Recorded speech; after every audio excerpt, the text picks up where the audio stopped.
from there's no NUP here to, oh yes, you are here, but you will not win, to here it is NRM 100%. Did the NRM candidate win? No. So while we recognize that we did not win the Kisoro by-election, we must be proud that we stepped foot there. Of course, under a lot of intimidation, like you saw, but also I must mention that the NRM rigging machinery is weakening and losing steam every day. You saw in the morning of the election, there were already complaints, cases, and videos of ballot stuffing were all over in Kisoro. But to see that with all that ballot stuffing, with all that intimidation, with all the bribery, the NRM did not win. That should show us that it is rotten, even where it thought it had 100%. In that regard, it gives you a picture of how Western Uganda is responding to the opposition.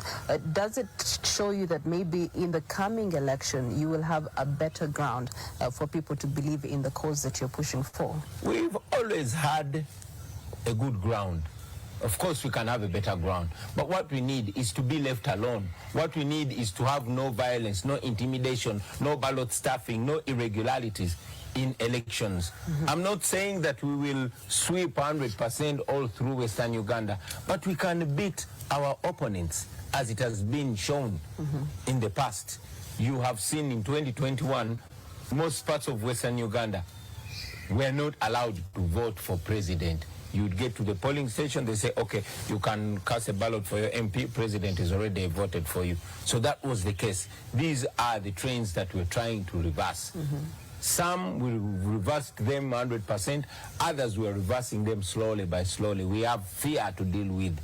We have radicalization and brainwash to deal with, but we are taking it one step at a day, and we're making great progress. Okay, speaking of progress, you've also made great progress with the nationwide tours that you have been having.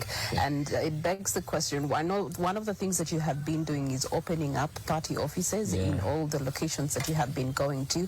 What other strategies and partnerships and things have you been doing to the different districts and communities and supporters in the regions?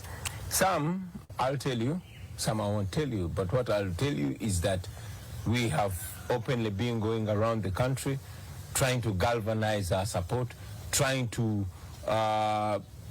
embolden the people, because there's a great, great effort to intimidate the people of Uganda and to make them, give up on democracy, to make them give up on the hope for change. We go around reigniting the hope of the people. Reasserting our leaders in those areas.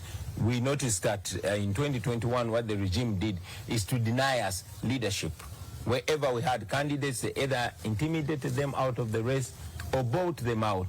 So we are moving to anchor our leaders in various areas, because some of them actually sold us out, as you noticed. So we keep going to anchor our leaders, to meet our people, to reassert ourselves, and to remind them that our hope is alive. Okay. So that is on the side of the National Unity Platform. Let's flip it to the side of the people. You have been interacting with the locals on ground, the natives. What is their voice to power? Their voice to power is enough is enough. Enough of the poverty, enough of the dehumanization, enough of being downtrodden. We were in Busoga.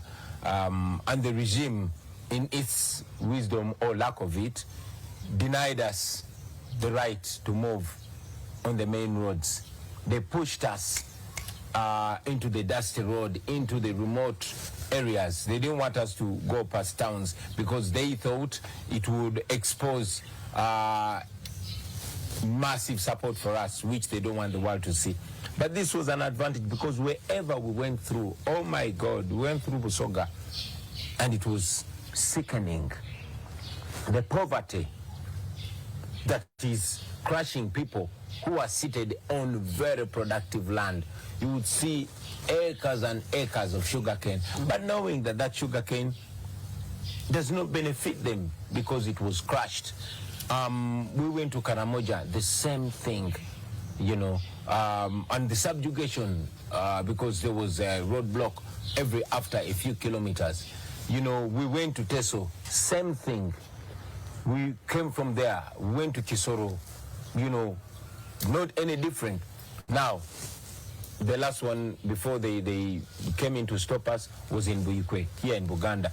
And wherever we go, we speak about the peculiar problems that are in those areas, and we also show them how to overcome them. We talked about sugarcane in Busoga, which was their bread and butter, but now, you know, it is taken over, especially by foreigners.